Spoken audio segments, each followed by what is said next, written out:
엉뚱한 도깨비와 엮였더니 인생 꼬인 줄 알았는데 풀렸다. 어이, 거기 양반. 밤길에 웬 콧물 훌쩍이는 놈이랑 엮여서 인생 단단히 꼬여본 이야기 한번 들어보시겠소? 울다가 웃다가 정신 차려보니 글쎄, 팔자에도 없던 일들이 벌어지지 않겠소? 기가 막히고 코가 막히는 한 사내와 엉뚱한 도깨비의 기적 같은 이야기 지금 시작합니다. 달빛마저 구름 뒤에 숨어버린 칠흑 같은 밤이었습니다. 한 치 앞도 분간하기 어려운 깊은 산길을 한 사내가 무거운 걸음으로 터벅터벅 걷고 있었지요. 등에 진 지게에는 성긴 나무단이 위태롭게 얹혀 있었고 남루한 행색만 봐도 그 고단한 삶을 짐작할 수 있었습니다. 바로 이 이야기의 주인공, 가난한 나무꾼 돌쇠였습니다. 온종일 땀 흘려 구한 나무를 장에 내다 팔았건만 손에 쥔 것은 고작 엽전 2푼. 당장 내일 홀어머니의 약값과 끼니를 걱정하니 젊은 사내의 어깨는 천근만근 무겁기만 했습니다. 땅이 꺼져라 새어나오는 한숨소리가 메마른 산의 공기를 더욱 스산하게 만들었지요. 바로 그때였습니다. 저쪽 덤불이 바스락하고 마른 가지 스치는 소리를 내며 흔들리는가 싶더니 이내 잠잠해졌습니다. 돌쇠는 저도 모르게 침을 꿀꺽 삼키며 주변을 두리번거렸습니다. 이 깊은 밤 산길을 헤매는 짐승이라도 만난 것일까? 흉포한 맹수라도 나타나면 그야말로 끝장이었습니다. 손에 쥔 도끼 자루를 꽉 움켜쥐는데 덤불 속에서 무언가 꿈틀하고 움직이는 것이 보였습니다. 그리고는 들려오는 이상한 소리. 연신 코를 훌쩍이며 무언가 들이마시는 소리가 났습니다. 심심해 너무 심심해. 겁에 질려있던 돌쇠는 순간 귀를 의심했습니다. 맹수의 울음소리가 아니라 어린아이 칭얼거리는 듯한 목소리가 아니겠습니까? 혹시 길 잃은 아이인가 싶어 경계를 풀고 다가서려는데 덤불 속에서 쑥 하고 나타난 것은 사람이 아니었습니다. 사람이라기엔 키가 반 토막만 하고 머리에는 염소 뿔 같은 것이 빗둘게 하나 돋아나 있었지요. 헝클어진 머리, 툭 튀어나온 눈에 뾰족한 송곳니까지 영락없는 도깨비였습니다. 더 기가 막힌 것은 그 험상궂은 얼굴로 연신 콧물을 훌쩍이며 금방이라도 울음을 터뜨릴 것 같은 표정을 짓고 있다는 것이었죠. 돌쇠는 비명조차 지르지 못하고 그 자리에 얼어붙었다가 이내 정신을 차리고는 지게도 내팽개친 채 주랭랑을 치기 시작했습니다. 하지만 달려봤자 거기서 거기.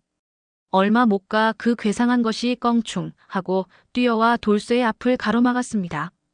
야, 왜 도망가? 같이 놀자니까. 그제야 정신이 든 돌쇠는 그 자리에 털썩 주저앉아 싹싹 빌기 시작했습니다. 도깨비님, 제발 목숨만 살려주십시오. 가진 것이라고는 이 몸뚱이와 낡은 도끼뿐입니다. 제발.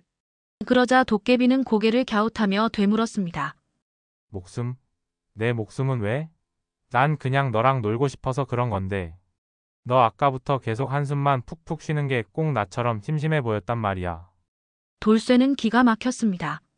지금 자기가 목숨을 구걸하는 이 와중에 심심해 보였다니. 제가요? 저는 지금 죽을 것 같이 무서워서 이러는 겁니다. 도깨비는 입을 삐죽 내밀더니 보란듯이 손을 휘휘 저었습니다. 그러자 주변의 낙엽들이 회오리 바람처럼 솟구쳐 올라 돌쇠의 머리 위에서 빙글빙글 돌기 시작했습니다. 잠시 너끌 잃고 그 광경을 보던 돌쇠에게 도깨비는 의기양양하게 말했지요. 어때? 신기하지? 나 좀 멋진 도깨비 같지 않아? 돌쇠는 어이가 없어 퉁명스럽게 대꾸했습니다. 멋지긴요. 사람 놀라게 하는 게 뭐가 멋있습니까? 풀이 죽은 도깨비는 콧물을 한 번 더 훌쩍이더니 화제를 돌렸습니다. 재미없는 녀석. 혹시 너 맛있는 거라도 가지고 있냐? 배고픈데. 돌쇠는 품속을 뒤져 딱딱하게 식어버린 주먹밥 하나를 꺼내 보였습니다. 이거라도 드시겠습니까? 도깨비는 처음 보는 음식인 양 신기하게 받아들고는 한 입 크게 베어 물었습니다. 그리고는 눈이 동그래졌지요. 딱딱한데 묘하게 맛있네. 너 이런 거 매일 먹냐? 돌쇠가 씁쓸하게 웃으며 고개를 끄덕이자 주먹밥을 허겁지겁 삼키던 도깨비가 갑자기 얼굴을 불그락푸르락하며 목을 부여잡았습니다. 컥컥. 하고 숨막히는 소리를 내며 발을 동동 굴렀지요. 물 좀 줘. 목 막혀. 돌쇠가 당황하여 어쩔 줄 몰라 하자 도깨비는 눈에 눈물이 그렁그렁한 채 소리쳤습니다. 내가 준 밥 먹다 이렇게 됐으니 내가 책임져. 당장 시원하고 맑은 물을 찾아내란 말이야. 그때까지 내 옆에 딱 붙어 있을 테다. 그렇게 엉뚱한 도깨비 뭉치와 가난한 나무꾼 돌쇠의 기묘한 인연은 어처구니 없는 주먹밥 소동으로 시작되고야 말았습니다. 다음 날 아침 창호지를 환히 비추는 햇살에 돌쇠가 눈을 떴지만 기분은 전혀 상쾌하지 않았습니다. 밤새 잿물이라도 뒤집어 쓴 듯 낯빛이 퀭했지요. 그도 그럴 것이 그의 좁아터진 방 한 구석에 어젯밤에 그 도깨비 뭉치가 떡하니 웅크리고 앉아 있었기 때문입니다. 낯선 잠자리가 불편했는지 연신 하품을 해대며 투덜거렸지요. 으아함, 인간 세상은 왜 이렇게 아침부터 시끄러워? 저놈의 닭은 왜 저리 목청껏 울어대는 거야? 돌쇠는 이마를 짚으며 대꾸했습니다. 시끄러우시면 그만 돌아가시지요. 약속대로 물은 제가 어떻게든 구해다 드릴 테니 제발 좀. 그러나 뭉치는 들은 척도 않고 코웃음을 쳤습니다.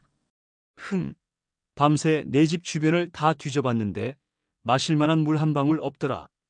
역시 인간 세상은 불편해.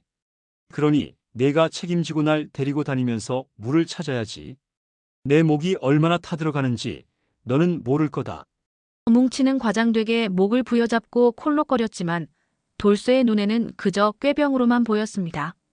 참나 어제 주먹밥 몇 입에 아직도 목이 마르십니까? 저는 그런 밥을 매일 먹고 삽니다. 인간이랑 도깨비를 같이 보면 쓰나. 내 몸은 아주 예민해서 조금만 건조해도 기운이 쭉 빠진단 말이다. 결국 돌쇠는 뭉치를 떼어놓을 방법이 없어 한숨을 푹 쉬며 지게를 짊어졌습니다. 오늘은 기필코 나무를 많이 해서 어머니 약값이라도 벌어야 했습니다.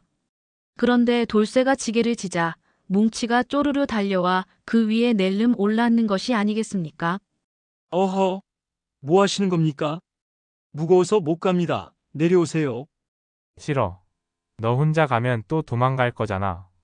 여기서 꼼짝 않고 감시할 테다. 실랑이를 벌이다.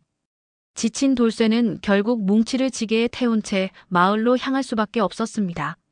마을 어귀에 들어서자 사람들의 시선이 일제히 돌쇠에게로 쏠렸습니다. 힐끔힐끔 쳐다보며 저희끼리 수군거리는 소리가 돌쇠의 귀까지 들려왔지요. 저기 돌쇠 좀 보게. 지게 저건 대체 뭔가? 아이고 맙소사, 머리에 뿔 달린 것 좀 봐. 필시 요물일세. 돌쇠는 얼굴이 화끈거려 고개를 들 수 없었습니다. 하지만 정작 당사자인 뭉치는 사람들의 시선이 재미있다는 듯 지게 위에서 몸을 이리저리 흔들며 구경하기에 바빴습니다. 장터에 다다르자 소동은 더욱 커졌습니다. 뭉치가 갑자기 생선 가게의 좌판을 가리키며 소리쳤기 때문이지요. 우와. 저기 번쩍거리는 것 좀 봐. 엄청 맛있게 생겼다. 펄펄 뛰는 은어 몇 마리를 보고 신이 난 뭉치가 손가락을 까딱하자 생선들이 공중으로 붕 떠올라 헤엄치듯 날아다니기 시작했습니다. 장터는 순식간에 아수라장이 되었습니다. 사람들이 비명을 지르며 흩어지고 생선 가게 주인은 얼굴이 새파랗게 질려 벌벌 떨었지요. 돌쇠는 기겁하여 뭉치의 등을 후려치며 외쳤습니다. 이놈아, 지금 뭐 하는 짓이야? 당장 그만두지 못해? 그제야 뭉치는 자기가 무슨 짓을 했는지 깨달았는지 어색하게 웃으며 생선들을 좌판 위로 떨어뜨렸습니다. 돌쇠는 성난 주인에게 머리가 땅에 닿도록 사죄하고 뭉치의 멱살을 잡아 끌고는 장터 구석으로 도망쳐야 했습니다. 돌쇠가 씩씩거리며 뭉치를 다그쳤습니다. 너 때문에 내 체면이 말이 아니게 됐다. 이제 이 마을에서 얼굴 들고 다니긴 글렀어. 대체 왜 그런 짓을 한 거야? 그러자 뭉치는 오히려 억울하다는 듯이 대꾸했습니다. 나는 그냥 네가 맨날 맛없는 주먹밥만 먹는 게 안쓰러워서 저번쩍이는 걸 잡아다 주려고 그랬지. 그 순진한 대답에 돌쇠는 화를 내려다 그만 맥이 탁 풀리고 말았습니다. 이 엉뚱하고 어설픈 도깨비를 대체 어찌해야 한단 말인가. 돌쇠의 머릿속은 그야말로 뒤죽박죽이 되어버렸습니다. 장터 구석으로 끌려온 뭉치는 자기가 뭘 잘못했는지 전혀 모르는 얼굴로 눈만 끔뻑이고 있었습니다. 돌쇠는 터져나오려는 화를 간신히 억누르며 주저앉았지요. 체면도 체면이지만 허기진 배에서 꼬르륵 하고 요란한 소리가 울리니 서러움이 북받쳐 올랐습니다. 그때였습니다. 장터 저편에서 시끌벅적한 소리가 들려왔습니다. 욕심 많기로 소문난 최서방네 떡파는 좌판 앞에서였지요. 이놈의 계집애가 돈도 없이 어딜 감히 썩 물러나지 못할까? 최서방이 7살쯤 되어 보이는 여자아이의 팔을 거칠게 밀치고 있었습니다. 아이는 넘어져 울음을 터뜨렸고 그 손에는 흙 묻은 엽전 한 잎이 꼭 쥐어 있었지요. 떡 하나만 사달라고 조르다 봉변을 당한 모양이었습니다. 그 광경을 본 뭉치의 눈이 가늘어졌습니다. 저 할아버지는 왜 저렇게 화가 났어?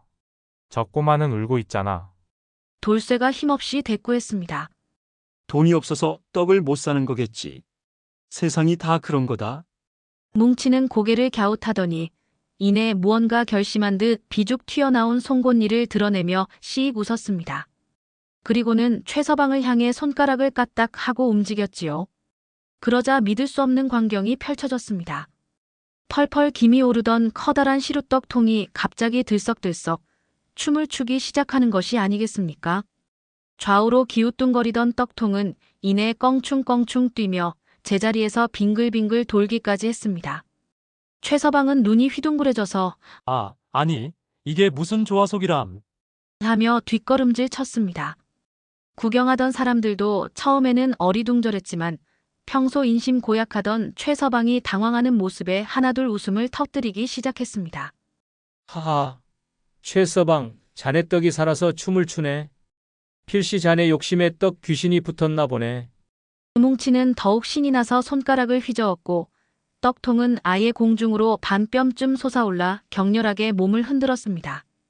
당황한 최서방이 떡통을 잡으려다 제 다리에 걸려 앞으로 크게 고꾸라졌고 그 바람에 좌판 위에 있던 오색빛깔의 꿀떡과 인절미들이 사방으로 와르르 쏟아졌습니다. 그야말로 떡비가 내리는 듯 했지요. 아이들은 신이 나서 바닥에 떨어진 떡을 주워 먹었고 어른들은 박장대소하며 최서방을 놀려댔습니다. 이 모든 소동의 원흉인 뭉치는 돌쇠 옆에서 배를 잡고 깔깔거리고 있었죠. 돌쇠는 기가 막혔지만 한편으로는 고약한 최서방이 골탕을 먹는 모습에 속이 다 시원했습니다. 그때 소동을 지켜보던 주막의 주모가 빙그레 웃으며 돌쇠에게 다가왔습니다. 총각, 옆에 데리고 있는 동무가 아주 신통한 재주를 가졌구먼. 저 욕심쟁이 최서방을 혼쭐 내는 걸 보니 내 속이 다 후련해. 배고플 텐데 이리 와서 국밥이라도 한 그릇 들게. 돌쇠는 얼떨결에 주모에게 이끌려 주막의 상석에 앉게 되었습니다. 잠시 후 그의 앞에는 생전 처음 보는 푸짐한 장터 국밥 한 그릇이 놓였습니다. 뽀얀 국물에 고기가 듬뿍 들어간 국밥이었지요. 돌쇠가 어쩔 줄 몰라 하자 주모는 뭉치를 힐끗 보며 말했습니다. 총각이 아니라 총각 동무에게 주는 걸세. 저런 신통한 친구를 뒀으니 굶고 다니면 쓰나. 돌쇠는 떨리는 손으로 숟가락을 들었습니다. 따끈한 국물 한 숟갈이 목구멍으로 넘어가는 순간 온몸에 온기가 퍼지며 눈물이 핑 돌았습니다. 그렇게 허겁지겁 국밥 한 그릇을 비우고 나니 주모는 떡까지 한 알음 안겨주며 등을 두드렸습니다. 주막을 나서는 돌쇠의 발걸음은 더 이상 무겁지 않았습니다. 한 손에는 떡 봉지를, 다른 한 손에는 어느새 다가와 자기 옷자락을 꼭 붙잡고 걷는 뭉치의 손이 들려 있었지요. 얄밉기만 했던 이 녀석이 오늘 처음으로 어쩐지 밉지 않게 느껴지는 순간이었습니다. 그날 이후 돌쇠와 뭉치의 관계에는 미묘한 변화가 생겼습니다. 돌쇠는 더 이상 뭉치를 재앙덩어리로만 보지 않게 되었고 뭉치는 돌쇠의 곁이 제 집인 양 편안하게 굴었지요. 하지만 평화는 길지 않았습니다. 그날 밤 돌쇠는 홀어머니가 밤새도록 터뜨리는 기침 소리에 잠을 설쳤습니다. 창백한 얼굴로 가쁜 숨을 몰아쉬는 어머니의 모습에 돌쇠의 심장은 철렁 내려앉았지요. 날이 밝자마자 어머니를 등에 업고 불이 나게 고갯마루의 의원으로 달려갔습니다. 진맥을 마친 늙은 의원은 깊은 한숨과 함께 고개를 저었습니다. 오래된 해묵은 병이라 이젠 웬만한 약재로는 어림도 없겠네. 백두산 절벽에서만 자란다는 천년초를 다려 먹지 않으면 올겨울을 넘기기 힘들 걸세. 돌쇠의 눈앞이 캄캄해졌습니다. 천년초라니요, 의원님. 그게 대체 어떤 약재입니까? 하늘의 별 따기보다 구하기 어려운 영초일세. 부르는 게 값이라 웬만한 부잣집에서도 구경하기 힘든 물건이지. 의원을 나서는 돌쇠의 어깨는 완전히 축 처져 있었습니다. 천년초라니. 하루 벌어 하루 먹고 사는 자신에게는 그야말로 뜬구름 잡는 소리였습니다. 집에 돌아온 돌쇠는 아무 말 없이 부엌 아궁이 앞에 멍하니 앉아 있었습니다. 눈에서는 뜨거운 눈물이 쉴 새 없이 흘러내렸지요. 그런 돌쇠의 모습을 물끄러미 지켜보던 뭉치가 다가와 조심스럽게 물었습니다. 너 왜 울어? 아까 그 할아버지가 뭐라고 했어? 돌쇠는 차마 입이 떨어지지 않았습니다. 하지만 뭉치는 끈질기게 돌쇠의 팔을 잡아 끌며 재촉했지요. 결국 돌쇠는 눈물을 훔치며 자초지종을 털어놓았습니다. 천년초라는 약재가 필요하다는 것. 하지만 그것을 살 돈이 턱없이 부족하다는 것을 말입니다.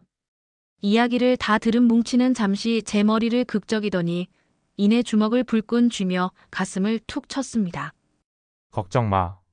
그까짓 거 내가 해결해 줄게. 내가 어떻게 흥, 나 뭉치를 뭘로 보고 이 세상에서 제일 비싼 걸 구해오면 되는 거 아니야? 그걸로 약을 사면 되잖아. 그리고는 바람처럼 밖으로 쌩하고 사라져버렸습니다. 돌쇠는 뭉치를 말릴 틈도 없었지요. 불안한 마음이 들었지만 한편으로는 일말의 기대를 품기도 했습니다. 신통한 재주를 가진 녀석이니 혹시 정말 무언가 방법을 찾아낼지도 모른다고 말입니다.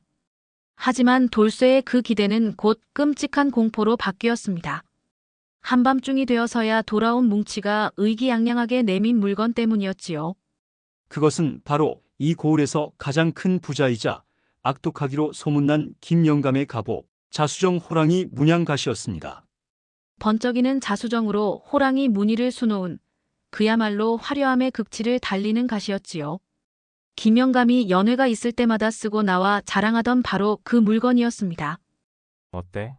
내가 이 동네에서 제일 비싸 보이는 걸로 가져왔어. 이거 팔면 약 살 수 있겠지? 뭉치는 칭찬을 기다리는 강아지 같은 얼굴로 돌쇠를 바라보았습니다. 하지만 돌쇠의 얼굴은 새하얗게 질려 있었습니다. 이놈아, 이걸 어찌한 것이냐? 이걸 훔쳐온 것이야? 훔치다니? 그냥 잠깐 빌려온 거지. 그 할아버지는 좋은 것도 많으면서 맨날 인상만 쓰고 있길래 내가 하나쯤 없어도 모를 것 같아서. 돌쇠는 눈앞이 아찔해 그 자리에 쓰러질 뻔했습니다. 가뜩이나 어려운 살림에 이제는 고을 제1의 부잣집 도둑놈 누명까지 쓰게 생긴 것이었습니다. 차라리 뭉치가 나타나지 않았더라면, 아니, 장터에서 국밥을 얻어먹고 잠시나마 희망을 가졌던 자신이 더 어리석었습니다. 돌쇠는 김영감의 화려한 갓을 손에 든 채 절망적인 눈으로 뭉치를 바라보았습니다. 뭉치는 여전히 상황 파악을 못한 채 어서 자기를 칭찬해달라는 듯 꼬리 없는 엉덩이만 흔들고 있을 뿐이었습니다. 신호. 돌쇠의 손에서 번쩍이는 자수정갓은 마치 그의 절망적인 미래를 비웃는 듯 했습니다. 이대로 날이 밝으면 그는 꼼짝없이 고을 제1의 도둑놈이 될 판이었지요.